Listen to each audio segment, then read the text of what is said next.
시간에 따라 다르더라고요. 그러니까 어떤 친구는 들어오자마자부터 너무 빼어난 역량을 보여줘요. 아, 뭐 진짜 그런 따로 친구도 말을 안 해도 얘는 와, 뭐 하는 거였는데 또 어떤 친구는 쟤를 내일 상담해서 나가라 그래야 되나. 근데 시간이 지나면 다 비슷해져요. 따라와요. 이번 팟캐스트에는 김창균 소장님을 모시고 이야기를 나눠보도록 하겠습니다. 뭐 김창균 소장님 뭐 사실 크게 뭐 소개가 필요 없는 건축가 중 하나이기 때문에 사실 뭐 업계나 뭐 대중에게나 많이 알려 있는 분이시잖아요. 별 말씀입니다. 그렇지 않고요. 됐고요. 여기는 자랑하는 자리예요. 아이, 별 말씀. 자랑하는 자리. 네네.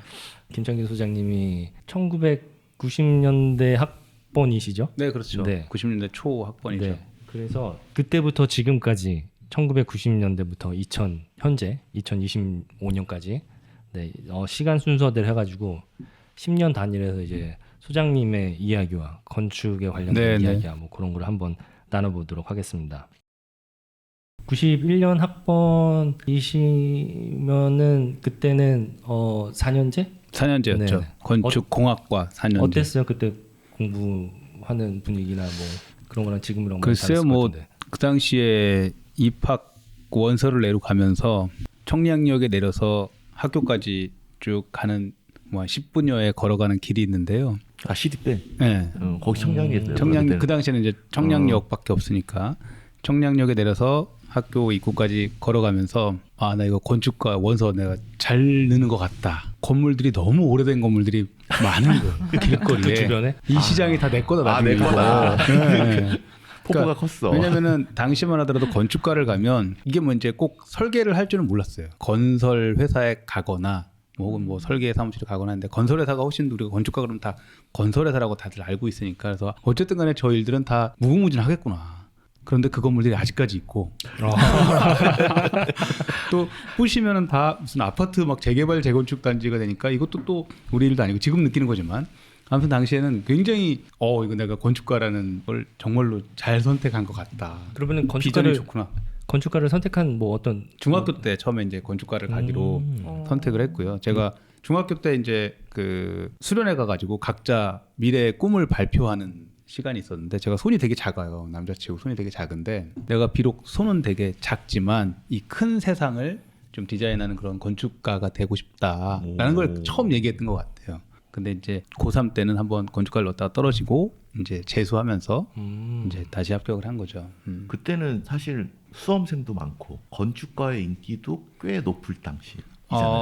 입학하고 나서 무슨 그 배용준 씨 나오는 드라마 때문에 높아진 거고. 그 전에는 약간 쏘쏘 그냥 뭐 건축공학과 나오면 그래도 이제 우리나라가 하도 이제 건설업이 계속 아파트 지어지고 막 이런 꾸준히 취업이 되던 시기니까 나쁘진 않았지만 93학번, 94학번 때 전국에 있는 모든 대학교 수석이 다 건축과고 이런 시절이 한 번 있었죠. 그 시절이 그런 시절이었어요. 네네. 내 시절. 그 시절은 그리고 학교를 하나밖에 못 쓰는 시절이었죠. 네, 그렇죠, 그렇죠. 그 안에서 이제 1지망, 2지망, 2지망은 조경학과를 썼는 것 같은데 다행히 이제 1지망에 합격을 했죠. 그러면은 그 학교에서 가고 싶은 학과를 1지망, 2지망 해가지고 우리는 알 수가 없지. 우리는 어리니까. 근데 중학교 때 어떻게 건축과를 그게 뭐냐면 저하고 아주 친한 친구랑 초등학교, 중학교, 고등학교, 대학교 과까지 같아요. 근데 그 친구의 아버님이 건축사셨고 당시에 2층 양옥집에 살고 수영장이 있고 와. 쌍문동에 그런 집이 없는데 걔네 집에 갔는데 우와 그리고 2층에 딱 가면 아버님의 작업실에 제도판이 있고 72색 색연필이 쫙 있는데 너무 멋있는 거야 이게. 그때는 꿈의 직업이었네. 꿈의 직업. 야 이렇게 이 건축 설계를 하면 나도 이런 명예와 우리가 누릴 수 있겠구나. 왜냐면 2층 양옥집을 수영. 진짜 좋은 집. 그 집이 나중에 부셔지고 연립주택 몇 동이 지어진 땅이었으니까 당시에. 그래서 괜찮은 직업이네라고 이제 생각을 하고 있었어요. 알고 있었지. 건축 설계라는 게 뭔지를 알고 있었고, 근데 그냥 그 친구랑 계속 초중 고등학교까지 계속 같은 학교를 다니다 보니까 또 아버님이 계속 이제 친구들 이렇게 우리가 커가는 과정에서 술도 주시고 막 이렇게 막 하는 걸 계속 지켜봤죠. 근데 재밌는 거는 그 친구 먼저 합격을 하고 난 재수해서 딱 해서 이제 아버님 저도 기영이라는 친구인데 기영이랑 같은 과에 시립대학교 건축과 합격했습니다. 하더니 아버님이 딱 그러시더라고. 창균아 왜 그랬니? 나한테 물어보지. 왜요? 건축사로 돈 버는 시절은 내 대에서 끝난 것 같다. 어허. 실질적으로 그랬어요? 실제적으로 이제 그러고 나서 이제 90년대 이제 막판에 사무실 취업해서 이렇게 보니까 당시에는 이렇게 딱 봤는데 옆에 과장님이 건축사를 합격을 하셨는데 자격증만 대여해도 연봉이 막 어마어마하고 소나타 차를 주시고 그런 문화가 좀 있었어요. 근데 이제 그게 이제 그 딱 90년대까지 끝난 것 같아요. 2000년대로 넘어오면서 이제 그런 게 사라졌지만 이제 건축사들이 지금 힘들고 무한 경쟁의 시대가 온 것 같아요. 근데 이제 90년대까지는 정말로 괜찮았던 것 같아요. 대학 생활은 어땠어요? 저는 그냥 4학년 내리 쭉 다녔고요. 네. 군대를 안 가고 이게 중간에 군대를 갔다 와서 흐름이 끊어지는 게 너무 싫었던 것 같아요. 그냥 쭉 다녔고 또 학교 안에 이제 이 설계를 좋아하는 사람들끼리 뭐 모여 있는 작업실이라고 하는 것이 있었고 또 그 작업실 안에서 계속 이제 선배님들한테 깨져가면서 작업하면서 뭐 도우미 하고 또 공모전 나가고 막 이렇게 뭐 정말 좌충우돌. 근데 1, 2학년, 3학년 때까지는 건축의 건자도 모르고 그냥 학교에서 과제 나오면 그냥 이 수업 제출하는 정도에서 끝났던 것 같아요. 근데 조금 이런 거구나라고 느끼기 시작했던 게 한 3학년 2학기 과제부터 시작해서 이제 졸업 설계 가고 또 설계 사무실 바로 또 취업해서 이제 군대를 졸업하고 2년 뒤에 갔으니까 설계 사무실 다니다가 대학원을 가셨던 건 아니에요? 아니요. 예. 그리고 이제 그러고 나서 이제 군대를 나중에 1년 좀 넘게 다니다가 군대를 갔죠. 그 대학 시절 때는 손도면 시절인가요? 손도면.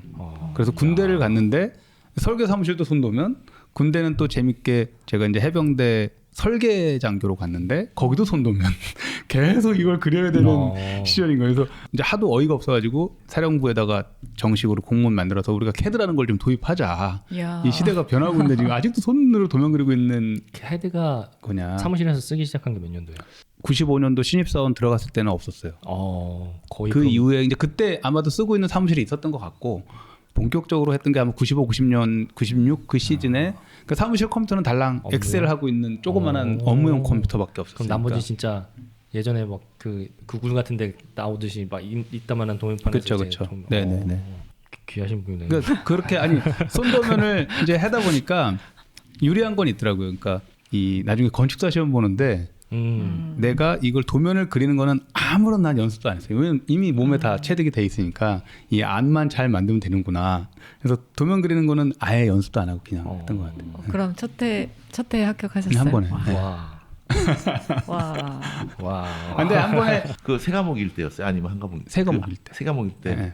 한 번에 하루에 다 붙어야 다 되는 거 붙어야죠. 말고. 아니 한 번에 다 붙어야죠. 지금은 세 과목을 보고 2년 동안에 그걸 보는 거, 이게 과목별로 보는 네. 거지만 우리 때는 한 번에 번에 다 붙어야 봐서 되는 평균 60점이 넘어야지 되는. 더 어려웠던 시절. 뭐 지금도 어렵고 그때도 어렵겠죠. 아무튼 운이 좋게 진짜 운이 좋게 건축사도 그렇게 이 손으로 그렸던 시절이 있었기 때문에 조금 더 유리하지 않았나. 96년부터 99년대까지 군 생활. 근데 거기서도 또 여전히 이제 설계를 하고 있었으니까. 장교니까 4년. 네네. 진짜 쭉 했네. 한 번에 그 쉼이 없었네요. 한 번에 쉼이 없어요. 저는 회사를 뭐 하거나 뭐 할 때 남들은 저 일주일 쉬고 뭐 예를 들어서 군대 가려는데 그게 없이 딱 오늘까지 일하고 내일 입대. 되게 부지런해서. 그리고 마지막에 말년 휴가 때도 전화했더니 너 말년 휴가야? 나와 사무실 나와서 좀 일을 좀 해. 거기 어디야? 거기 어디야?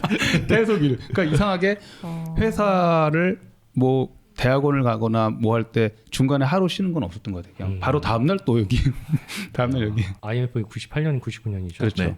그럼 그때 군대 생활. 군 생활에 있었죠. 야, 그때도 잘 피해서. 잘 피했죠. 우리 동기들은 막 취업이 안 돼가지고 학원에서 칠판 닦기 하면서 다시 취업 준비하고 막 그랬다고 하더라고요. 나랑 군 생활은 겹치네요. 나는 사병이었지만. 그러면은 나오셔가지고 아틀리에 2000년대 그러면 취업은 어떻게 어디? 바로 95년도 다녔던 회사 바로 또 갔죠. 또 그쪽으로. 네. 어쩌자고 그분은 또. 저는 참고로 그렇게 해서 2016년까지 회사를 한 번만 쭉 그냥 한 군데만 계속. 그곳만 계속 다녔던 네네네. 거예요? 거기가 어디예요? 에이텍. 에이텍. 네. 거기 한 군데였어요. 네. 제가 마지막 근무한 데인 줄 알았더니 아니요. 에이텍의 신입사원 1호. 그러니까 첫 번째 신입사원이고 퇴사도 거기서 했고. 또 회사 옮기는 거 별로 안 좋아해요. 근데 요즘 같은 경우에는 회사를 오래 다니는 것에 대해서 특히 아틀리에 같은 경우 전문 친구들은 선호하지 않는 것 같은데 장단점이 있을까요? 근데 뭐 지금도 사실은 우리 직원들한테는 그래도 아뜰리에 우리 정도 규모에서는 한 최소 2군데 정도는 경험을 해보고 이제 너가 할 방향을 선택해라라고 했는데 저도 이제 그러려고 했었으나 그때는 또 이 턴키라는 어마어마한 프로젝트들이 많다 보니까 거의 뭐 6개월은 정림 가서 일하고 6개월은 그러니까 자연스럽게 그쪽 문화도 체득하게 되고 또 사람들도 이렇게 좀 사귀게 되고 그러니까 굳이 회사를 안 옮겨도 그 당시에는 여러 회사를 한번 경험을 해봤던 것 같아요. 그렇게 대형이랑 이렇게 콜라보가 진행된다고 그래야 되나? 네, 그게 네, 있었나 봐요. 그 당시에는 이 요즘- 어마어마한 요즘에도 그렇게 대형이랑 에이텍은 근데 아뜰리에는 아니에요. 중견이라고 봐야 돼요. 아뜰리에에서 그래서 시작했다가 시작은 이제 아뜰리에였지만 조금 커졌죠. 지금 중견이어서 중간에. 커서 그런 교류들을 할 수 있는 규모의 회사인 거죠. 어떤 아뜰리에든 다 그렇게 교류를 하진 맞아요. 않아요. 그리고 재밌는 거는 한 번은 또 공모전 하는데 미국 회사랑 하는 거예요. 와. 그래서 미국까지 또 출장 가서 한 3, 4개월 있다 오고. 그 되게 재밌었어요. 그러니까 회사를 굳이 스펙타클했네. 다른 회사 여러 가지 이제 나도 경험을 그 정도 해봤던 것 같아요. 옮기면 안 옮겼겠다.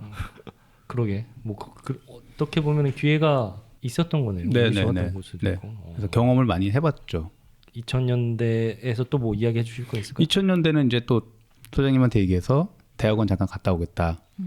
그래서 이제 대학원을 또 물론 이제 대학원 중간 중간에 가서 이제 일은 했지만 아무튼 그렇게 약간 바람도 쐈다가 다른 것도 경험했다가 이제 그때 당시에 대학원은 정말 가길 잘했다라는 생각을 했어요. 왜냐면은 당시에 시립대학교 그 교수진이 너무 좋았.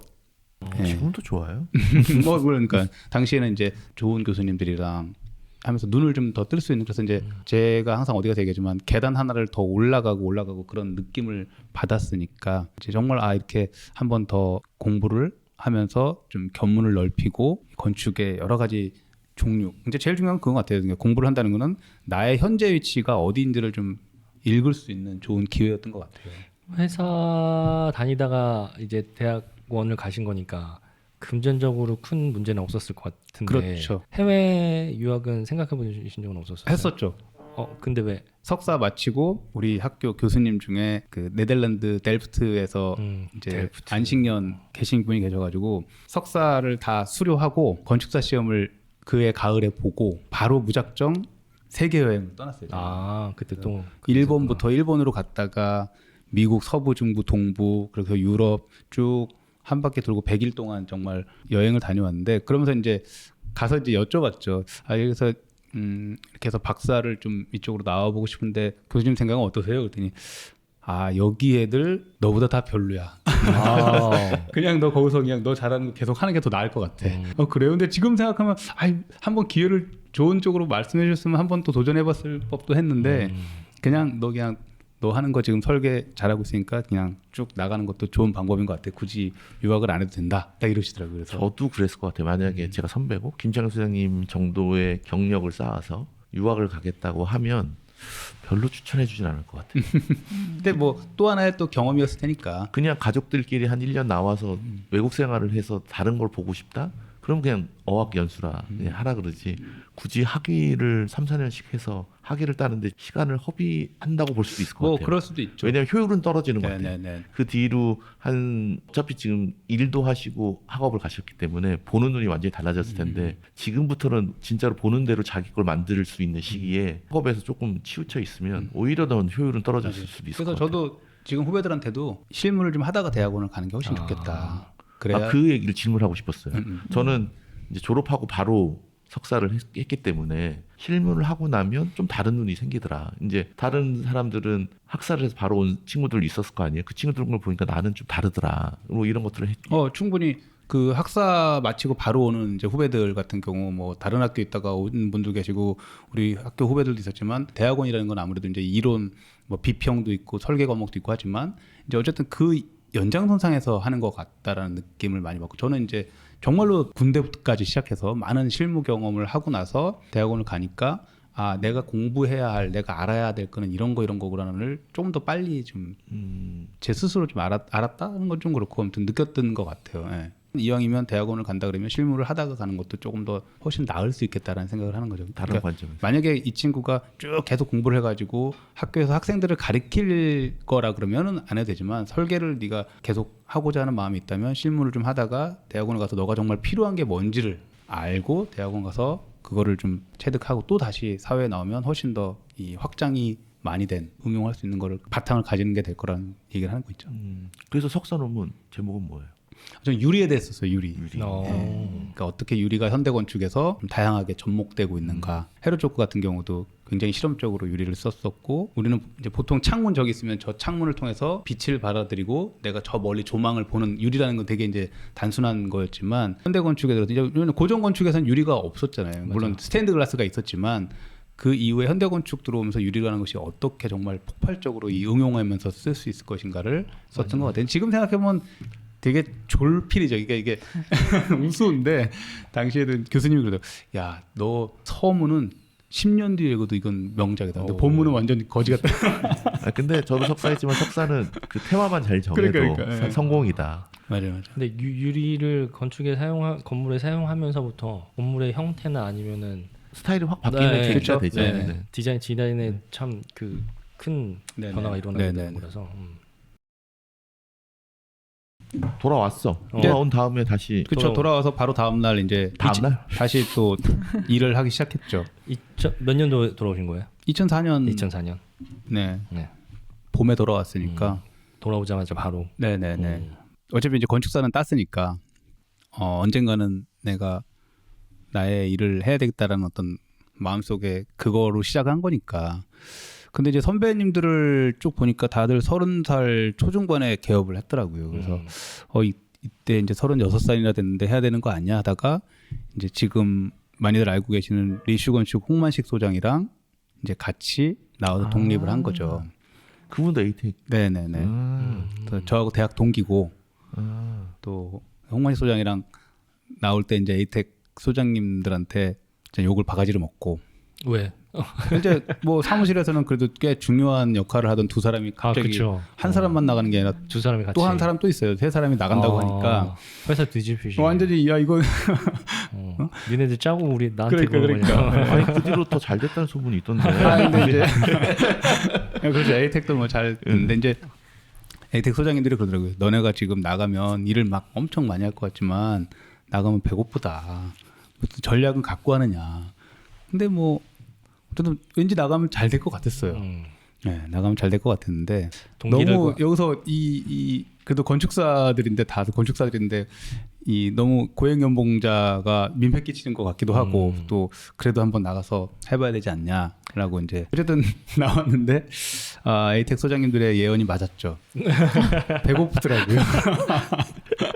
모든 설계 사무실 그렇잖아요. 한 5년 동안은 고생한다고 하는데 그 고비를 넘기기가 쉽진 않았다. 그래서 한 3년 정도 하면서 각자가 이제 부담이 있으니까 그래서 좀 이 회사에 또 재정적인 부담을 너무 막 이 머리가 많으면 안 되잖아요. 그래서 이제 머릿수를 나누는 방법으로 이제 자연스럽게 이제 나와서 제가 이제 유타로 다시 이름을 바꾸고 유타 건축과 리슈 건축으로 이제 나눠진 거죠. 아 그럼 두 분 아직 리슈 건축으로 네, 있어요. 있는 거고. 거긴 두 분이 계세요. 아니 그러니까 거기도 이제 셋이었다가 한 명은 이제 리슈에서 지금 시공 쪽 파트를 맡았고 설계는 안 하고 또 이제 리슈 홍만식 소장은 그대로 있고 이제 한 거죠. 그래서 이제 그 당시에 이제 한번 첫 번째 소위 말해서 이제 우리는 이제 망했다라고 한 표현을 이제 그때 이제 잘 안 쓰지만 첫 번째 망한 게 그때 그러니까 저는 지금도 그래요. 그 망하는 기준은 뭐냐? 우리가 직원들을 월급을 못 주는 거는 망한 거다. 아, 그렇죠. 네. 그러니까 회사가 어려운 거니까 그래서 나 지금 망한 사람. 빙고. 그래서 이제 직원들 월급을 못 주니까 자연스럽게 그러면 그냥 나눠서 이제 흩어져서 각자의 도생을 해보자라고 한 거였고. 그럼 나눠지실 때가 2009년. 3년 정도 그런 거 같이. 네네네. 아니 형님 얘기 들어보니까 되게 진득하니 중학교 때부터 꿈을 꾼 것 같은데 보면 한 3년 주기로 계속 뭐가 바뀌어. 일하다가 군대 갔다가 돌아와서 여행 갔다가 다시 일하다가 석사 갔다가. 그럼 그 3년은 어떤 식으로 보내신 거예요? 리슈에 있을 때요? 네. 그러니까 뭐 공모전도 해보고 또 크게 작게 뭐 당연히 막 선후배님들을 만나면 일이 막 올 줄 알았어요. 대학교 원서 내려가는 그 심정이랑 똑같은 것 같아. 야 나가는 순간 우리는 일이 막 들어온다. 우리가 건축사가 3명이나 있는데 이거는 끝이다 끝.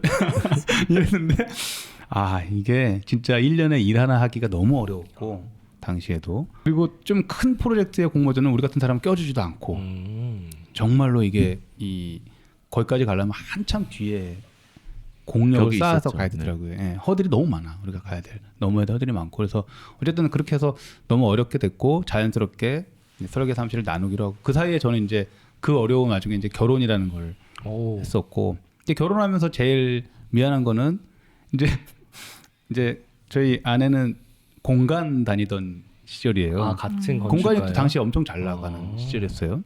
결혼을 한다고 하니까 공간에 있는 이제 그 팀 직원분들이 누구랑 결혼했더니 뭐 설계사무실 소장이 했더니 사모님이야 그러면 그래서 이제 근데 뭐 말로는 설계사무실 소장이라서 그럴싸했지만 사실은 결혼하고 나서 8개월 동안 월급을 못 갖다 줬으니까 월급이 어디 있어요? 그냥 그게 힘들지 사실은. 그래서 이제 유타도 또 초반에는 또 힘들었죠. 그래서 2009년에 시작해서 이제 제가 2011년도에 뭐 우연찮게 이제 젊은 건축가상을 받았지만 2011년 그 젊은 건축가상 받기 바로 직전에 또 한 번에 이제 그러고 보니까 이 2000년대 후반이면 사실 소규모 건축물에 설계를 할 수 있다라는 개념이 없던 시절. 없던 시절이니까 그 일이 어렵다는 당시에는 거예요. 단독주택도 그렇고 근생도 그렇고 이런 건물도 그렇고 다 그냥 건축가가 하는 일은 아니야. 이거는 그냥 저 밑에 업자가 하는 일이야. 업자들, 그냥 동네 건축사들이 이제 하는 일이야라는 게 팽배했었고 실제로 건물 짓는 분들도 이런 거 하려고 건축사 사무실을 좀 찾아갈 정도로 안 했던 것 같아요. 먼저 시공사한테 맞아요. 연락하고 시공사 가 내가 설계 허가까지 다 받아줄게요. 막 이렇게 했던 시절이었으니까. 그러면 어찌됐든지 간에 젊은 건축을 타려면 완공작이 있어야 되잖아요. 있었죠. 그러면 그런 것들을 처음에 맡게 된 프로젝트 그런 것들이 뭐가 있어요? 그게 이제 완공작 중에 제가 제일 많았던 게 당시 화장실. 화장실 공중 화장실. 네. 잠깐, 네. 그러면 거기에 넘어가자. 그러면 2010년으로 넘어가서 네. 근데 이제 망했는데 망하고 있는 거의 망했죠. 이제 망했는데 그러면서 저를 도와주신 분이 저를 그때 이제 배신자라고 막 혼내셨던 에이텍 소장님들이 어느 날 전화가 왔어요. 야, 우리 사무실로 의뢰가 들어왔는데 우리가 이거 할 건 아니잖아. 화장실이에요. 뭐 남산에 화장실 뭐 한다는데 야, 우리 사무실 규모상 이거는 할 일이 아닌 것 같고 네가 해라. 그래갖고 이제 제가 그럼 그 크레딧 써도 되죠. 화장실로 누가 크레딧을 쓰겠어요? 웃기잖아. 당연하지 네가 다 가져가. 한때 별명이 화장실 건축가였어요. 맞아. 그랬어요. 네. 그래서 1년에 20몇 개를 했으니까 화장실. 와. 근데 설계비가 얼마인지 아세요? 얼마요? 300만 원, 400만 원. 조금 커봐야 뭐 그 정도 막 되는 거니까 당시에. 그 정도 사이즈에 그 정도면 그래도 나쁘지는 그래도 않았던 먹고 살 만한 또 시작은 되니까. 일이 하나도 없다고 하면 근데 이제 그렇게 해서 처음에는 에이텍으로 들어온 거를 제가 하면서 했는데 이제 그 당시에 오세훈 서울시장이 모든 화장실 서울시 화장실은 디자인 심의라는 걸 해야 돼요. 공중 화장실. 공중 화장실에 대해서. 그래서 디자인 심의를 하는데 어떤 사람들은 심의도 통과도 못하고 막 계속 헤매고 막 코끼리 모양 화장실 막 만들고 이런 시절이었으니까. 그건 뭐야? 그러니까 이제 이걸 딱 했는데 이 친구가 한 번에 심의를 통과시켰네. 이거 봐라. 그러니까 막 이제 각 여기저기서. 구청들에서 전화가 오는 거예요. 저희도 화장실이 있는데 공원에 화장실 좀 해주세요. 그리고 그게 수의 계약이니까 그렇게 그렇죠, 직접 그렇죠. 연락할 수가 있는 거죠. 네. 사이즈도 작고 그러니까. 네네네. 그런 그래서 몇 개를 묶어야 겨우 수의계약 범위 안에 들어오는 거예요. 이것도. 그러니까. 네. 그래서 제가 그때 했던 화장실 중에 제일 작은 게 3m 곱하기 4m에 남녀 화장실이 같이 들어가 있는. 공중 화장실이 지금 안 되잖아요. 그렇게 구별해야 되잖아요. 이제는. 그때도 구별돼 있어요. 근데 3m 곱하기 4m예요. 건물 사이즈가. 근데 그거를 나눈 거지. 나눠 있는 거죠. 그 상계 주공 16단지 앞에 있는 정말 조그마한 화장실인데 뭐 그런 거 그렇게 하고 이때부터 다작의 씨앗이 있다는데 사실은 젊은 건축가상이 있는지도 몰랐어요. 젊은 건축가상은 이제 11년도에 받았으니까 바로. 그래서 2010년도에 이제 학교에서 강의 나가면서 화장실 프로젝트 하면서 이제 이러고 있었는데 갑자기 교수님이 저를 이제 식사 시간 끝나고 이제 커피 마시면서 김 소장은 젊은 건축가상 이런 거 안 나가지. 그게 뭐예요? 그때는 유명하지 않았었나 봐요.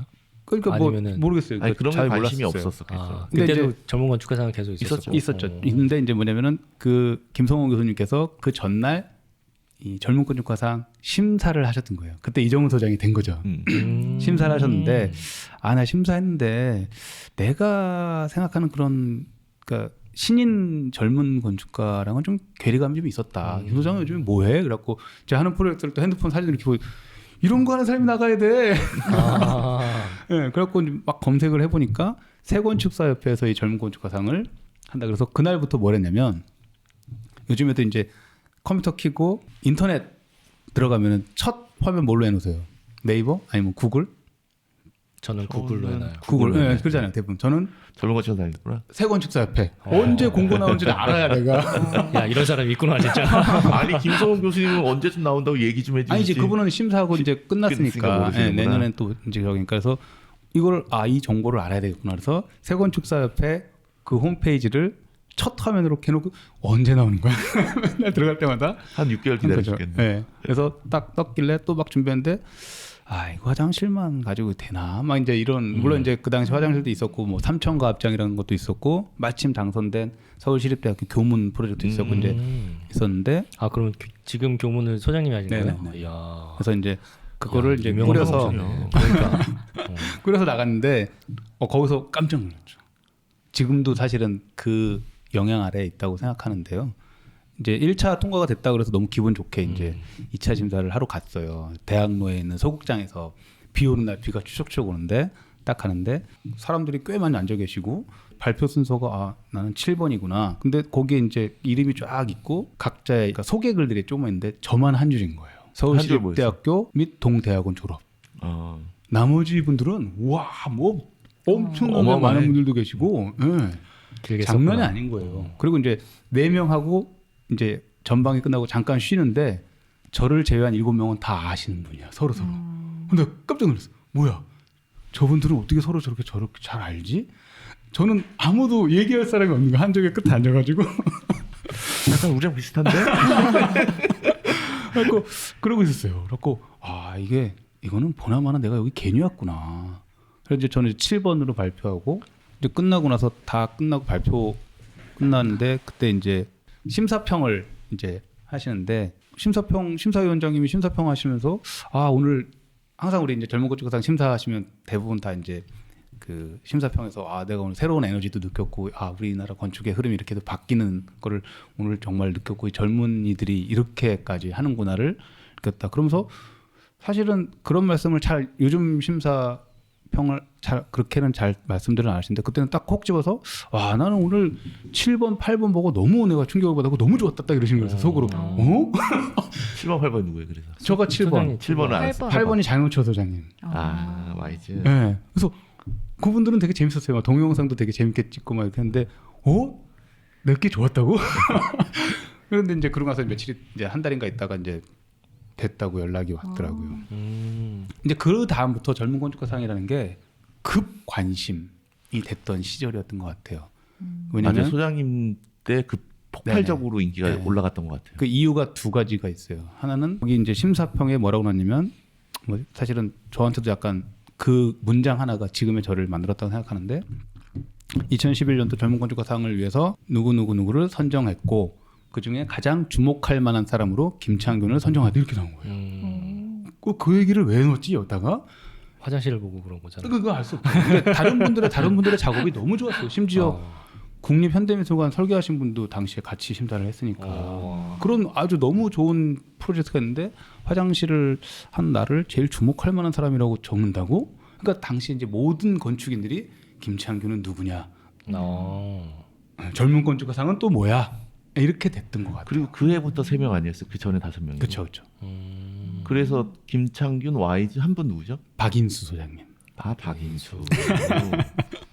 이정훈 소장님이 그 소장님보다 전에 2010년. 전에요. 네네네. 근데 그때는 5팀이었어요. 근데 이때부터 3팀으로 되면서 오히려 희소성이 좀 올라간 거죠. 그리고 그 해부터 아마 주목할 만한 1등이라고 표현을 안 하는데 맞아요, 주목할 맞아요. 만한 건축가라는 표현을 써줬어요. 맞아요. 사실상 1등인 거예요. 근데 저는 그러면 아까 뭐 김성훈 교수님이 이런 것도 있어라고 말씀드렸지만 그러면 세건축사 홈페이지에 들어가서 젊은 건축가상 그 소개글을 보고 뭐 때문에 그렇게 1년 동안 기다려서 했느냐. 젊은 건축가상을 받으면 일을 준다는 거예요. 그 받으셨어요? 아니요. 뭐야? 맡긴 거야. 야. 아, 실제로는 이제 저는 운영위원이니까 네. 주려고 했죠. 그렇죠, 그렇죠. 근데 주려면 아, 그 주는 게 가능은 해? 어려운 거예요. 왜 그러니까. 어렵냐? 지금 우리나라가 발주 시스템에 의해서 지원해 준다고 어느 정도 됐었었는데 점점 그때부터 공정성이 계속 되면서 사실 옛날에 안맘내 줬었어요. 원래 이쪽 일을 가는 건데 이쪽 일을 주면서 여기서 같이 얘랑 일해라 뭐 이런 식으로도 했었단 말이죠. 그런 게 통용됐었는데 이제 그런 게 점점 어려운 시기가 됐고 실제로 일을 주려고 많이 애썼었는데 그게 어려워지면서 어떤 게 생겼냐면 신진건축사 대상으로 하는 공모전 있잖아요. 그게 그때 생긴 거예요. 너무 지원할 방법이 없으니 맞아요, 공모전이라도 주자. 공정한 다른 사람들은 이제 원래 잘하는 그 멤버들 말고 신진들만 한번 해봐라. 45세 이하만. 네, 요 제도가 생긴 거예요. 그래서 저는 일 준다고 해서 그러니까 와, 했는데 일은 안 주고 따져야 다만 되는 이제 거 아니야? 그로 인해서 사실은 이제 신문이라는 거에 소개가 되고 기사화되면서 이제 난생 처음으로 제가 2006년에 사무실 시작했다 그랬잖아요. 그리고 이제 2011년이니까 5년 만에 사무실에 공무원도 아닌 민간인 건축주가 될 만한 사람이 상담이라는 걸 하러 사무실에 온다는 거예요. 그래서 그게 몇 년도?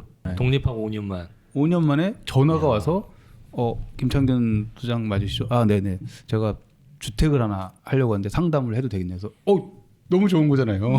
그게 보성주택 아니에요? 네, 맞아요. 그 지난번에 얘기했잖아요. 근데 주택이라는 말을 딱 듣고 저는 에이텍 때 주택이 삼성전자 무슨 부회장님, 이사님 엄청나게 크고 지하에는 막 이거보다 훨씬 더 큰 벙커도 있고 막 이런 집.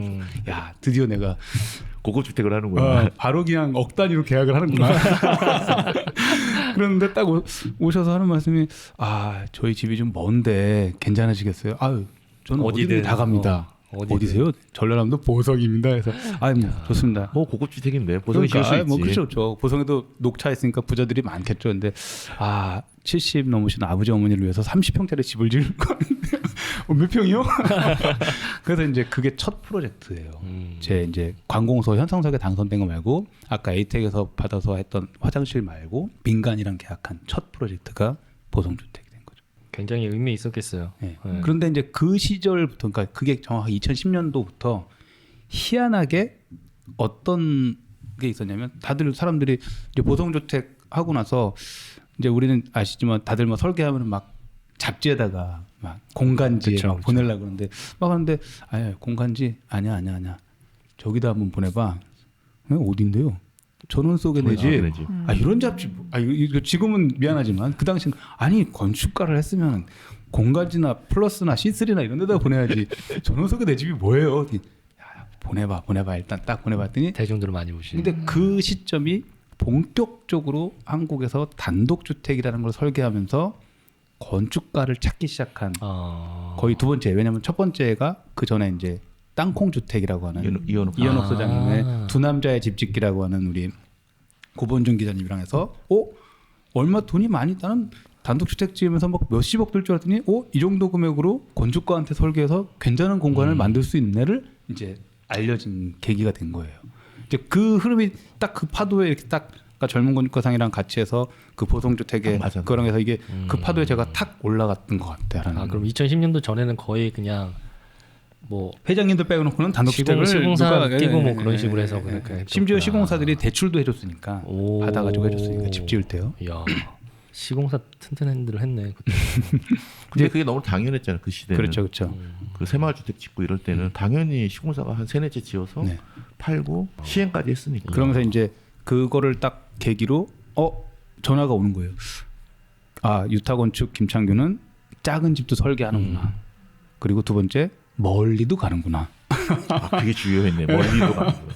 멀리도 가는구나. 그러니까 뭐 저 남해안 동해안 끝에서만 연락이 오는 거예요. 그래서 이게 그럼에도 불구하고 어쨌든 그렇게 매체에 소개되는 것이 굉장히 중요하구나라는 거를 느꼈던 것이죠. 그러니까 지금도 후배 건축가들한테 전원 속에 내 집에 싫어 빨리 전화 드려서 보내 이렇게 말씀드려요. 질문지라 그러더니 뭐 연도만 쭈르륵 적고 왔어. 여기 낙서장이야 낙서장. 아직 시작도 안 됐어. 여기 이 질문이. 그래서 그 삼천가합장을 그때도 계약 조건도 되게 재밌어요. 앞에 사람한테 이미 설계비를 상당 부분 줬으니 남은 돈으로 아 근데 되게 창피한 얘기야. 어떻게 건축사인데 심의 통과가 안 되니 딴 사람한테 일을 넘기는 상황이 생겨. 그때는 지금보다 몇 년이야? 한 15년 전인데 거의 그렇죠. 지금은 별로 그런 사례가 적잖아요.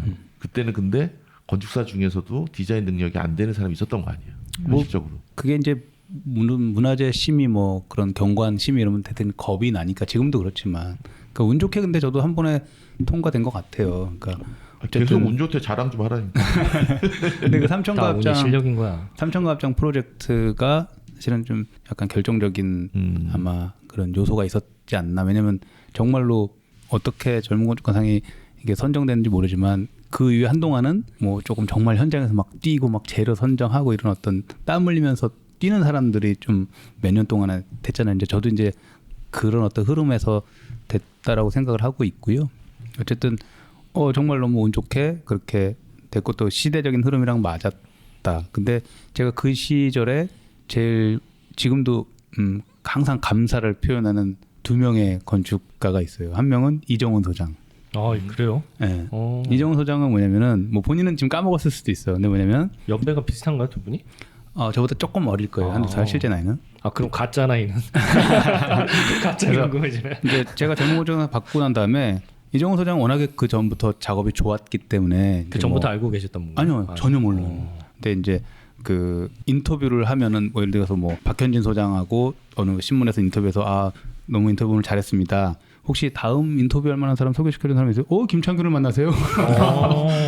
계속 그러는 거예요 이 양반이. 그래서 그게 너무 이제 고마웠고 두 번째는 이제 현재 우리나라의 어떤 주택의 그런 건축가들에게 주택이라는 시장을 그래도 본격적으로 열어준 한 사람 문훈 소장님. 그 문훈 소장님. 그러니까 디자인 주택이라는 어떤 프레임을 그것도 아주 고급진 막 맞아. 그런 집이 아니라 서민들을 위한 하지만 서민들이라서 뭐 그래서 싸고 뭐 저렴하다가 아니라 그러니까 저급하다가 아니라 어쨌든 잘 만들어진 디자인 주택을 그래도 본격적으로 문훈 소장님의 그런 뭐 그때부터 파노라마 시작했구나. 하우스부터 시작해서 맞아. 비상부터 소개가 되면서 그 당시에는 이렇게 몇 개 찾으면 사실은 연락할 만한 건축가가 잘 없었다고 해요. 물론 지금처럼 검색도 잘 안 되는 시절이었으니까.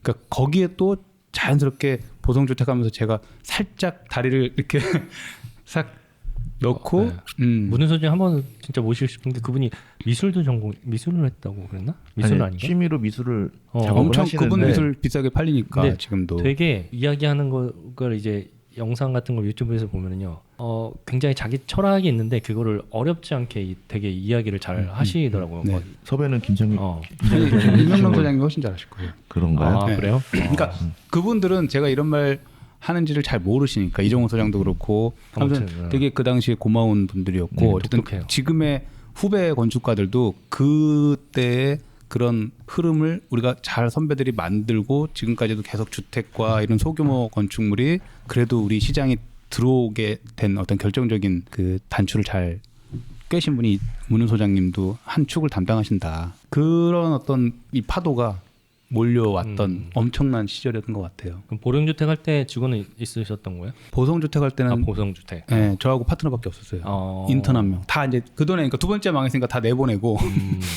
이제 뭐 젊은 건축가상은 그래도 계속 홈페이지 켜놓고 있으니까 뭐라도 나가야 되는 거 아니야 했는데 그러면 저는 받았죠. 이미 그런 파도에 있었고 젊은 건축가상이 그 중간에 있는 줄 알았는데 그게 아니군요. 네, 화장실로 전전긍긍 하던 시절에 이걸로 나가도 되는 거 맞아? 그래서 화장실 건축가라는 것도 말할 게 그밖에 없었네. 네네네. 지어진 게 당시에 이제 그 대학교에 있는 캠퍼스 건물 하나 화장실 수두룩한 화장실과 삼천가합장이고 그러니까 이제 재밌는 거는 그 당시에 장영철 전석기 소장 YG는 완공작이 그 지금 현재 사옥으로 쓰시는 아니 Y 건물인가? 그 건물. 네. 그러니까 완공작 하나 이상이니까 젊은 건축가상의 그 조건이 서 하는데 저는 완공작이 엄청나게 이제 많은데 이제 많은 청중들이 그때 당시에 너무 웃겼던 게 제가 슬라이드를 넘기면서 이제 다음 프로젝트를 또 화장실이죠. 딱 반응이 막 웃더라고. 그래갖고 네 저는 이렇게 이걸 좀 많이 했습니다.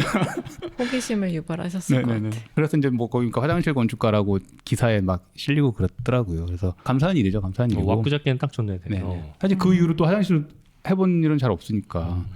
그 2010년도 때 주택을 지으신 걸로 알고 네네 있어요. 저희 네. 집. 네. 어떻게 진행이 그러니까 됐었던 저는 거예요? 사실은 결혼하면서 너무 싫었던 거는 2년마다 이사 다니는 게 너무 싫었어요. 그렇죠. 계속 이사 다니고 하다가 단독 주택을 막 짓는데 어느 날 갑자기 집주인이 전화가 와가지고 전세를 8천만 원을 올려달라고 하더라고요. 그 당시에 막 전세금이 엄청나게 치솟던 시절이었어요. 그래서 800도 아니고 8천만 원이요. 그랬더니 네, 근데 거기다가 2천만 원만 더 하면 이 집을 살 수도 있어요. 그러는 거예요. 그래서 아니 지금 장난하세요? 어떻게 8천만 원을 저희가 어떻게 구합니까? 뭐 모든 대출을 받으면 되겠지만 그래서 이제 고민한 게 이래서는 안 되겠다. 이사를 그만 다녀야 되는 게 어떻게 하는 것인가를 고민하다가 이제 난생 처음으로 서울을 벗어나서 잘만 하면은 할 수 있겠다. 근데 그것도 단독으로 안 되니까 이제 장인 장모님 2분, 처제네 가족 4명, 우리 가족 4명이 한꺼번에 모여 사는 집을 지으면 애들도 좋고 어르신들도 되게 좋고 이건 일석삼조네 해서 이제 새 집에 자본이 모여서 이제 집을 지었던 거죠. 지역은 다 새 가정에 다 동의를 했던 거예요. 지역에 대해서는 제가 우연히 지나가다가 저 집 빈 땅이 있는데 저거 괜찮았나 봐요. 아직도 안 팔렸네. 그래서 이제 연락 드려가지고 부동산에서 이거 지금 오늘 가계약금 내면 할인을 해준다는 거예요. 와. 그래요?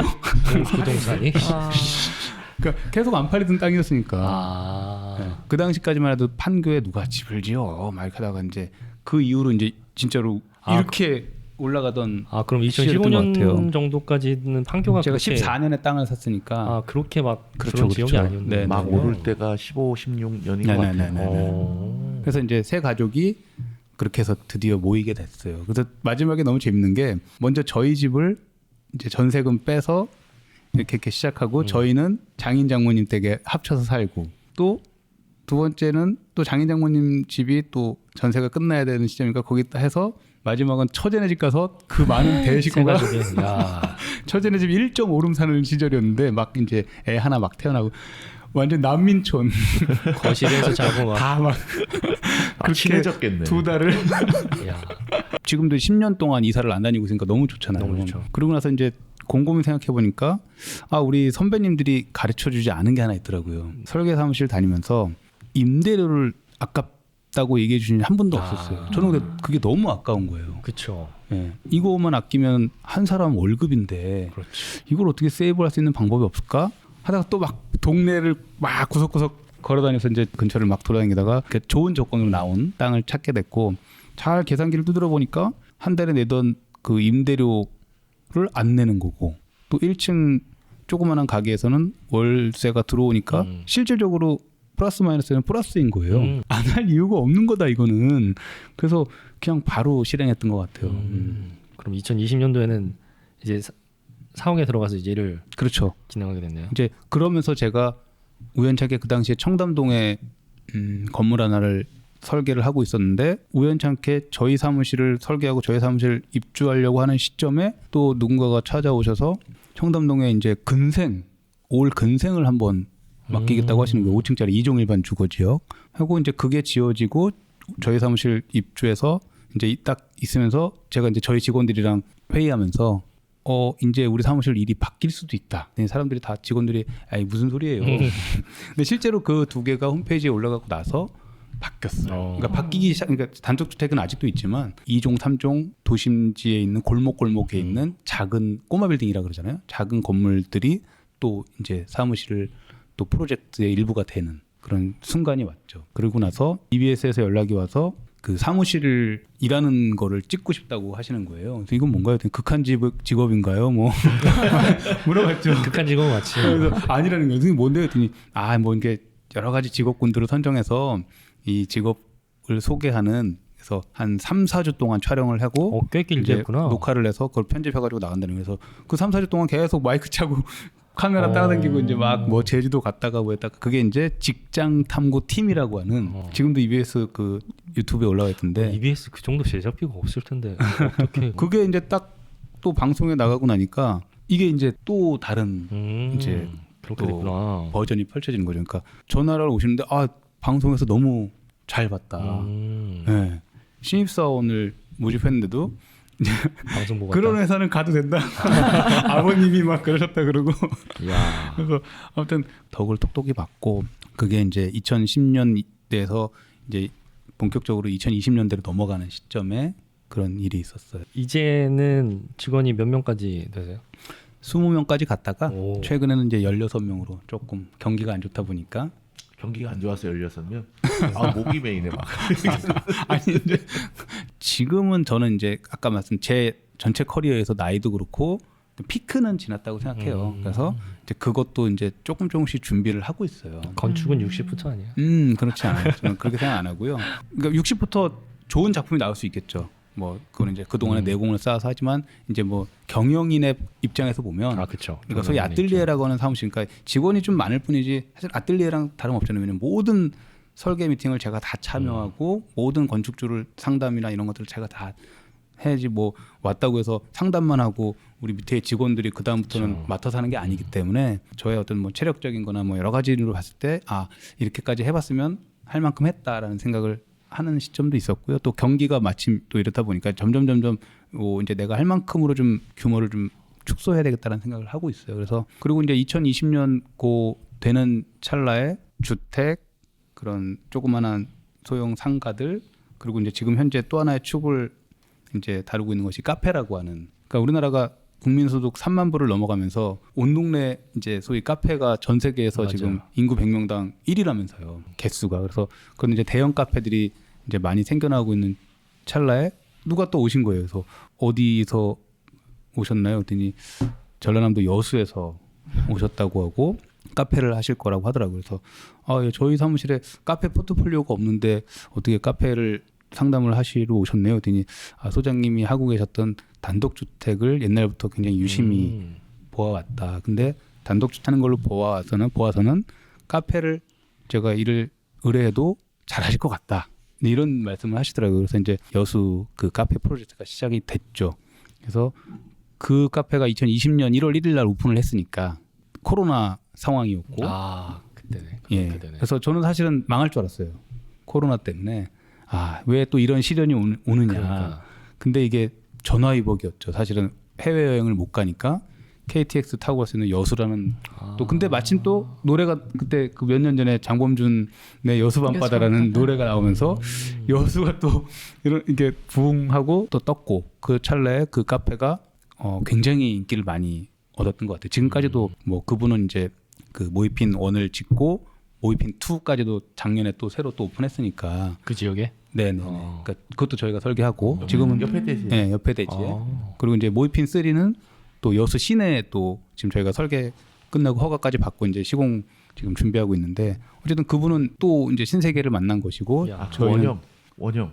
아니 원형은 모이핀은 아니고 그건 뭐 모이핀 아니고. 그건 이제 충북 음성에 이제 또 다른 건축. 그러니까 어쨌든 그렇게 해서 이제 단독주택으로 시작을 했는데 이런 상가 그다음에 이제 카페까지 확장. 저한테는 너무 이제 감사한 일들의 연속인 거잖아요. 그렇게 해서 건축주 하나로 건물 3개를 지은 거면은 그분은 세 번째. 네. 네네. 야. 근데 그런 사례는 많지 않고 제가 사실 김창현 소장님을 요즘 유심히 다시 보는 건 젊은 건축가상 처음 탈 때는 이제 다작도 하시고 화장실 이제 기억이 좀 나서 화장실도 하시고 좀 많이 다작을 하시는 편이었어요.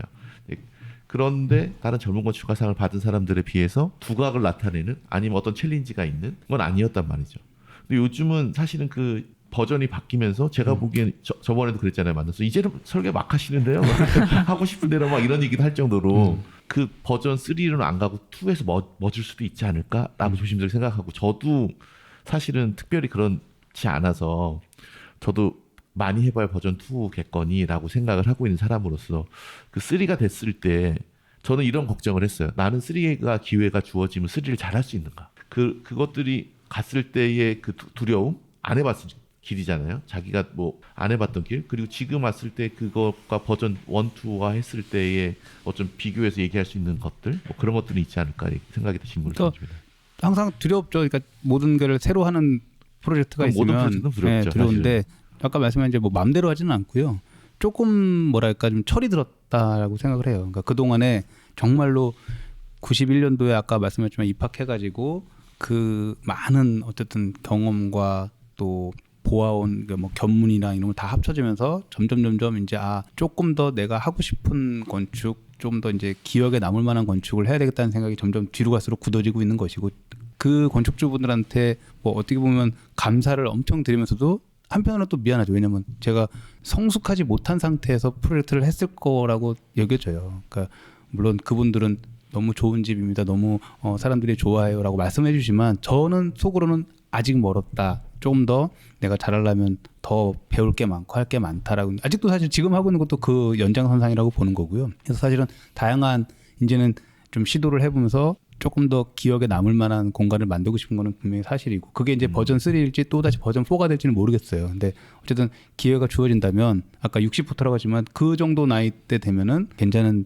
프로젝트를 한 사람이구나. 저 사람은 뭐 화장실 뭐 기억에 뭐 아까 이렇게 이런 것도 중요하지만 마지막에 가서 좋은 프로젝트를 했다라는 건축가로 남고 싶은 거고, 예. 그게 사실 모든 건축 설계하는 사람들의 꿈이겠죠. 저는 요즘에도 학교 가서 강의하면 똑같이 두 가지를 다 얘기해요. 니네들의 꿈은 뭐니? 멋진 건축가, 루커로브제처럼 멋진 건축가가 되는 거냐? 아니다. 내가 볼 때는 정말 돈 많이 벌어라. 직원들 월급 주기 진짜 힘든 거다 이거. 네. 그래, 현실적으로는 돈 버는 게 목표가 1번이다. 근데 그러기 위해서는 좋은 작품을 해야 되는 것이다. 그게 안 따라와 주고서는 절대로 아까 말한 1단계, 2단계, 3단계 그 성장하기가 쉽지 않더라라는 거를 항상 이제 학생들한테도 정말 선배 건축가로서 얘기를 하는 거죠. 그게 진짜인 거고, 대부분의 건축인들은 이 일 하나하나가 되게 소중해요. 맞아요. 네. 공모전 하나 됐다고 해서 평생 먹고 살 것도 아니고, 그거 끝나면 또 다시 다음 프로젝트를 하지 않으면 어려워지는 게 현실이니까, 건축과에서는 뭐 경영 과목을 가르치진 않지만 이것 또한 너무나도 중요한 카테고리에서 우리가 알아야 되는 것이고, 또 경영 플러스 경영이 이제 사람 인적 자원을 어떻게 이용해서 내 회사가 잘 정말로 무리 없이 저 수많은 인원들이 또 자기의 프랙티스, 즉 배워가면서 이 사무실이 쭉 어쨌든 성장하고 있는 느낌을 줘야지. 홈페이지 들어왔더니 야 3년 전에 프로젝트가 훨씬 좋고 요즘에는 좀 별로네, 그런 아우 찔려. 아니 제가 가끔 어떤 홈페이지 들어오면 그런 회사들도 가끔 있어요. 옛날에 훨씬 좋은데. 근데 저는 그런 말 듣는 게 너무 이제 싫은 사람이고, 그래서는 안 된다고 생각. 아까 이제 한 계단 한 계단 올라가려고 하는 그런 제 욕심 때문이라도 많은 분들이 홈페이지에 들어왔을 때 그래도 올해 하는 게 작년보다 또 뭐가 뭔지 모르겠지만 좀 나아졌는데요. 저는 듣고 싶은 거예요. 그게 건축인이 가야 될 길인 것 같고. 내가 엄청난 칭찬을 한 거네. 그러면 막 요즘 막 하시네요. 날아다니시네요. 아니, 막 하는 건 아니고. 제가 표현을 막이라고 네네네. 그렇지. 아무튼 그런 어떤 그 2015년부터 2025년 지금 최근 10년 사이에는 좀 엄청나게 많은 변화도 있었지만 다양한 프로젝트를 할 수 있는 거에 감사하는 거고, 저는 우리 직원들한테 야 니네들 월급은 내가 주는 게 아니다. 저분들이 주는 거다. 건축주가 주는 것이지. 그러니까 우리가 정말 이 프로젝트에 진심을 다해야 되고 항상 감사하는 마음으로 일을 하자라는 게 이제 그 사무실 안에서의 목표이자 흐름이에요. 그래서 건축가라고 해서 건축주 앞에서 막 의시되고 이런 거는 우리는 없다. 예. 항상 우리는 의뢰 자세이고 서비스업이지만 그럼에도 불구하고 감사하고, 또 우리가 진정으로 이 프로젝트를 하나 잘 만들었을 때 가장 감사하는 마음으로 드리는 거다라는 거를 이제 얘기하고 있죠. 이래서 일이 많구나. 한 사람이 3번 의뢰하기도 하고.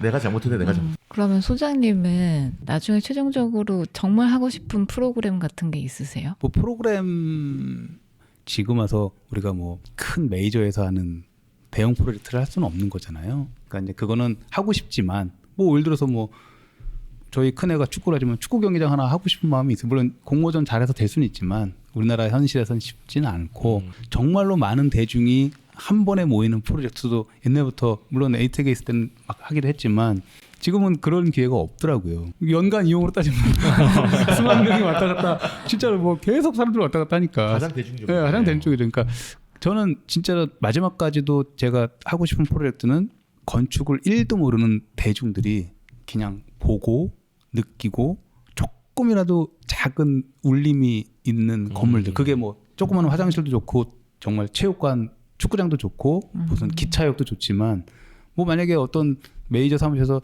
기차역에 요 키오스크 하나만 해줘서 너무 감사할 것 같아요. 네, 그러니까 사실은 그 선한 영향력, 이 건축으로 인해서 우리 건축을 하지 않는 대중들에게 야 이게 건축인들은 이 정도의 어떤 실력과 우리한테 이런 그런 공간을 만들어 주는가라는 거를 끊임없이 저는 알리고 싶은 사람 중에 한 사람이에요. 그래서 이런 방송이나 이런 거 나가는 거 전혀 저는 그 한 번도 반대한 적도 없고 이것도 역시 왜냐하면 그걸 알릴 수 있는 계기니까 그분들이 이런 거를 아셔야지 또 다음 후배 건축가들한테 일도 맡기는 거고 지금까지도 아직 모르는 분들이 너무 많잖아요. 그러니까 아까도 말했지만 정말 시골에 지어지는 조그마한 도서관이면 어때요? 그거는 내가 그걸 해서 그 시골의 공간이 바뀌고 그 사람들의 그때까지 없었던 새로운 마음이 생기고 그로 인해서 건축을 알아간다면 어느 교수님이 어느 유튜브에 나와서 알리는 것보다 훨씬 더 효과적이고 직접적인 거니까 스승님들이나 저희 선배님들이 잡지에 기고를 하면 꼭 철학자림이 한 명씩 나와요. 뭐 왜? 아니 이거 근데 대중들은 그 관심도 없는데 그러니까. 왜? 왜 이렇게 말을 똑같은 말이면 아 이 커피는 맛있어를 왜 다른 사람 이름을 빌려서 그러니까. 칸딘스키는 말이야 커피를 이렇게 아니 그 얘기를 왜 그렇게 돌려서 말할 필요가 있을까? 그냥 좋은 있는 언어로 그대로, 맞아요. 쉽게 얘기하고 또 건축도 그랬으면 좋겠어요. 그래서 최근에 만난 모 협회 회장님은 제가 유타건축 김창기님한테 했더니 이제야 만나네 하면서 일단은 만나서 하는 얘기는 아니지만 제가 김창기 소장의 건축을 좀 한번 생각을 해본 적이 있다. 그래서 그래요. 좀 감사하네. 김창기 소장은 적당한 건축을 한다라는 말씀을 하시더라고요. 근데 그거 내가 한번 따라를 해보려고 했는데 안 되더라고요. 이렇게 말씀해. 아니요, 저 그렇게 고차원적인 건축하지 않습니다. 그러니까 그게 뭘로 표현하기 어렵지만 되게 적당한 건축을 하고 계신다라는 말씀하시더라고요. 그래서 항상 저는 딱 그렇게 듣고 나니까 이분이 되게 진짜로 잘 표현하셨다라는 말. 그러니까 뭔가 막 미사여구를 막 붙여서 하는 것도 싫어하고 군더더기가 있는 막 그런 화려한 물론 아까 마음대로 한다고 했지만 뭐 그런 건축을 평소에 이렇게 막 선호하지는 않는 하지만 조금은 그래도 저는 모르겠어요. 건축은 외형적으로나 이런 데서는 조금 건박했으면 좋겠어요. 막 화려하게 막 나의 어떤 자본을 때려 부어서 만든 거야라기보다는 조금 건박하지만 사실은 굉장한 건축이 가지는 그 고유의 힘이 있는 그게 이제 공간이라는 우리가 표현을 쓰잖아요. 내부든 외부든 그래서 그 수많은 사람들이 이 건물을 경험할 텐데 어쨌든 그런 어떤 그 공간에 가지는 건축이 가지는 힘을 조금이라도 담고 있으면 저는 좋은 건축물이라고 평가하고 싶고 그래서 강의할 때도 학생들한테 강의할 때도 그 얘기해요. 그러니까 대중들한테도 강의할 때도 그렇죠. 선생님 여기 계시는 오늘 오신 분들이 혹시 국보 중에 고려청자, 상감청자 실제 가서 만져보신 분 계세요? 아무도 없잖아요. 근데 국보위로 남대문 얼마든지 가서 만질 수도 있고 기댈 수도 있고 문화재급인 건축물 뭐 우리가 뭐 이번에도 불날 뻔했던 안동의 하회마을이나 이런 데 가서 얼마든지 우리가 거기서 잠깐 누워있다 그래서 뭐라고 하는 사람은 없잖아요. 그러니까 그게 건축인 것 같아요. 누구나 다 보듬고 안아주면서 그렇게 막 불이 날까 봐 감싸주면 서로 아껴야지 이게 후대까지 남는 거고 진정한 어떤 지켜지는 가치로서의 건축물이 되는 거니까. 하지만 이렇게 막 박스에다가 모셔놓고 고이 길이길이 이런 거는 건축은 아닌 것 같아요. 그러니까 좀 닳더라도 또 고쳐서 쓰고 후대에서 100년 지난 건물이라도 다시 또 그 사람들이 생명을 넣어서 다시 사용하고 그게 좋은 건축물인 것 같아요. 그런 건축을 많이 만들고 싶고요. 멋집니다. 와닿는 말이고. 그러니까 쓰지 않는 건물은 그러니까 사실은 죽은 거랑 똑같다고 봐요. 이제 인원이 많아지고 뭐 그러다 보면은 또 회사에서 이제 일이 프로젝트가 많고 그러면은 어쩔 수 없이 이제 야근이라는 거를 할 추가 수밖에 업무를 없죠. 할 수밖에 네네네. 없잖아요. 근데 최근에는 이제 그 사회적인 흐름, 워라밸 뭐 그런 것 때문에 야근을 기피하고 뭐 그러는 현상도 있고 한데 건축 쪽은 어때요? 제가 신입사원이었을 때 며칠 만에 동생한테 전화를 해서 옷까지 좀 챙겨와라. 집에를 안 보내더라고요. 근데 하여튼 그게 사장님. 당연한 걸로 우리는 말지만 그게 당연한 걸로 알고 왔어요. 저는 근데 몰라요. 저는 몰라요. 근데 이제 그 시대 아니야? 지금은 아까 말씀하신 시대가 바뀌었고 사무실을 운영하면서 그래서 제가 예전에 직원이었을 때 해보고 싶었던 혹은 그때 좀 아쉬웠던 부분들을 무조건 하는 스타일이에요. 첫 번째는 매년 종무식은 12월 23일 날 한다. 그 뒤에 크리스마스도 있고 사무실에서 며칠 더 일해봐야 뭐 크게 미리 다 끝내놓고 여행 갈 사람 가고 뭐 저도 또한 여행을 가고 싶으니까 그러면 1월 한 1일까지 하면 꽤 많은 시간을 쉬더라고요. 그래서 종무식은 12월 23일 날 하는 거를 이제 하고 있고요. 유럽식 마인드네. 두 번째는 지금 이제 주 38시간 근무를 하고 있어요. 졌다. 우리 39시간. 그래서 금요일 날 4시에 퇴근 이거 하거나 이거 컷. 100일 여행 다녀오고 여행이라는 거를 통해서 한 단계 성장했다 그랬잖아요. 그러니까 좋은 건축을 하기 위해서는 정말로 많은 체험과 경험 혹은 눈으로 봐야 된다고 생각해요. 그러려면은 시간을 줘야 되는데 옛날 우리 선배님들은 시간도 안 주면서 본인은 이 어디 나가면 굉장한 문화의 선도자인 것처럼 말씀하시지만 직원들은 곪고 있어 막 여기서 미술관 가라, 영화관 가라. 말로만 그러시는데 사실은 시간이 없었단 말이죠. 근데 이제는 그런 시대가 아니다라는 거죠. 그래서 최대한 이 효율적으로 왜냐면 굉장히 많은 툴들이 우리의 시간을 줄여주고 있다라는 거죠. 그래서 그거는 결국은 우리를 더 줄은 만큼 그 좋은 툴을 가지고 야근하고 철회하고 일을 하라는 게 아니라 우리 시간을 줄이고 다른 거를 우리가 공부하라는 또 사람을 많이 만나고 공부하라는 시그널이다. 그래서 38시간 일하고 또 요즘엔 또 작년부터는 뭘 도입했냐면은 38시간이긴 38시간인데 뭐 너 소장님 저는 화요일 날 수요일 날 저녁 8시까지 제가 좀 더 했어요. 그러면 금요일 날 안 나와도 되는 거예요. 38시간을 미리 다 채운 사람은 금요일 날 안 나와도 된다. 실제로 해보니까 직원들이 참 착하고 열심히 해서 그 38시간만 채우지는 않아요. 그러니까 뭐 40시간 넘게 자기가 스스로 하는 친구들도 있고 이제 다 본인 프로젝트니까 자기가 맡은 프로젝트 하는 거지 나는 38시간 하고 내가 이 프로젝트가 빵꾸 나더라도 갈 거야라는 친구는 한 명도 없더라. 이게 뭐 MG를 떠나서 다 그런 것 같아요. 그러니까 이 건축하는 사람들은 되게 순수하고 자기가 하고 싶은 목표들이 다 있기 때문에 어쨌든 그 밑바탕은 사무실에서 잘 만들어줄 테니 너는 한 번이라도 나가서 이 많은 경험과 비건축인들을 많이 만나라. 그래야 비건축을 이게 많이 만나는 건 좋은 것 같아요. 저는 좀 다른 관점에서 여쭤봤던 건데 특히 건축 같은 경우에는 초반에 쌓고 배워야 될 그 기간이 굉장히 중요하다고 맞아요. 생각을 하거든요. 근데 이게 신입부터 한 2, 3년 차 워라밸을 다 지켜주면서 일을 하도록 하는 게 맞나? 라는 약간 의구심이 있어요. 그러니까 그 나이 때는 내가 직원이라도 추후에 워라밸을 즐기기 위해선 내가 더 성장을 해야 되는데 지금부터 즐기게 되면은 내 성장이 더뎌지거나 뭐 그러지는 않을까라는 저는 똑같은 생각이 말씀인데요. 있어요. 그 워라밸을 사무실에서는 아니다. 그러니까 뭐냐면 이거죠. 일이 있으면 그거를 일단은 여기서는 어느 정도 정리를 하고 연장된 일은 다른 데 가서 해도 되는 거고 집에 가서 해도 되는 것이고 그게 언제 제가 느꼈냐면 예전에 아까 그 미국에서 현상 설계한다고 그 몇 개월 미국 설계 사무실에서 일한 적이 있었다 그랬잖아요. 그때 너무 느낀 거예요. 그러니까 저랑 같이 간 한국 직원들은 맨날 야근 막 11시, 12시까지 모형 막 만들고 얘네도 다 가는 거예요. 그래서 야, 이번에는 우리가 완전 확실히 이겼다. 다음날 아침 되면 이만큼씩 싸워. 뭐야 니네 어디서 했어? 집에서 했지. 나 애들 얼굴 보면서 하는 게 훨씬 좋아.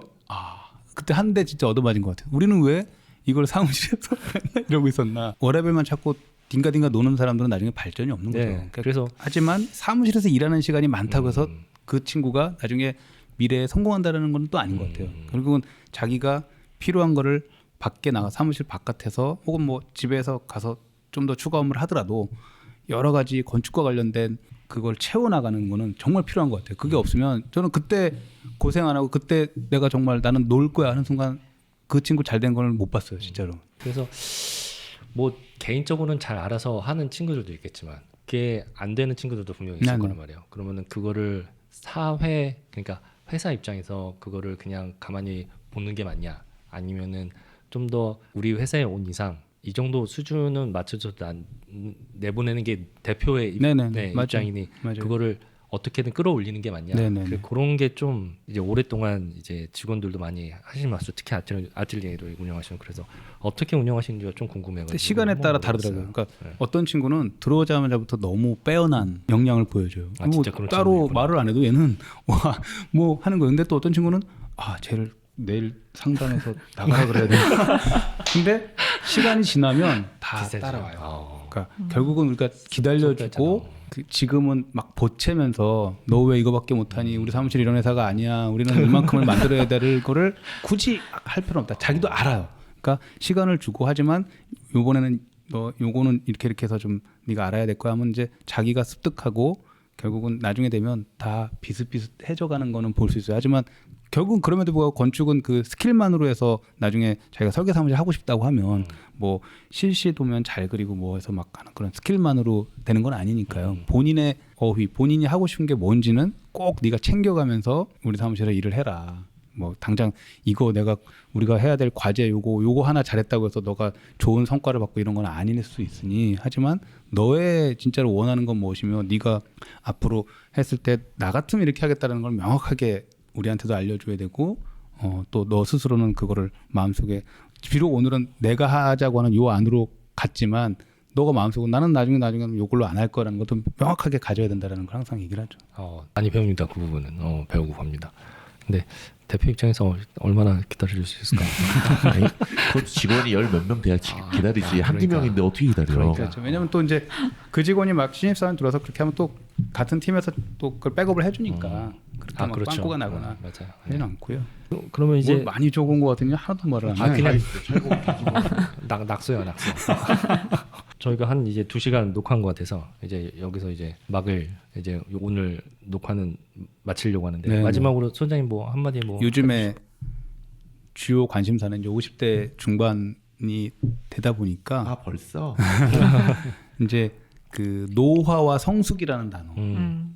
저한테는 많이 관심사고 어떻게 해야 되겠다. 그리고 이제 더 맘대로 할 수 있는 시간이 왔으면 좋겠고, 그러니까 그러기 위해서는 지금 또 이 단계를 한 계단을 어떤 준비를 해서 내가 넘어가야지 그다음 아까 말씀하신 60 이후에 정말로 이 건축에서 조금이라도 이름 석자라도 남는 사람이 되겠다라고 생각을 했어요. 그래서 그 노화와 성숙함이라는 단어, 그냥 옛날에는 정말 우리가 치기 어린 시절에는 내가 일이 하나보다는 두 개보다 세 개 좀 더 막 어떻게 하면 더 많이 해볼까 막 이런 거에 막 갈증이 있었던 것 같아요. 이제는 조금 다른 방향으로 생각을 해보려고 그래요. 최근엔 저를 좀 찾는 시간을 갖고 있고 다음 우리가 도약의 시즌이 오면 어떤 거를 해야 되겠다라는 것, 그게 이제 뭐 여러 가지 디자인적인 것도 그렇고 공간에 대한 것도 그렇고 혹은 다른 무엇도 우리가 준비를 하고 있지 않으면 그냥 잊혀지겠구나. 그래서 예전에도 임영남 소장님이 항상 이게 내가 쓰는 이 조각칼은 뭐든 갈고 있어야 이게 갈는 거지. 갑자기 있다가 와서 손님 오서 한다고 해서 이게 칼이 나무에 조각칼이 먹히지는 않는다. 그러니까 항상 준비하고 있어라는 말씀을 해주셨고 또 그러니까 이제 노화와 성숙 마지막 하나는 이제 겸손이에요. 그러니까 항상 겸손하자. 그래야지 배가 고프더라고요. 배가 고파야 하나라도 더 이 작품 뭐 작품이라는 표현 잘 안 쓰지만 작업을 할 수 있는 또 하나의 원동력이 되는 거니까. 알겠습니다. 네네. 네, 오늘 함께 해주셔서 정말 아유 감사합니다. 감사드리고, 불러주셔서 감사합니다. 또 한번 부를게요. 조회수 잘 나오고 감사합니다. 네. 네.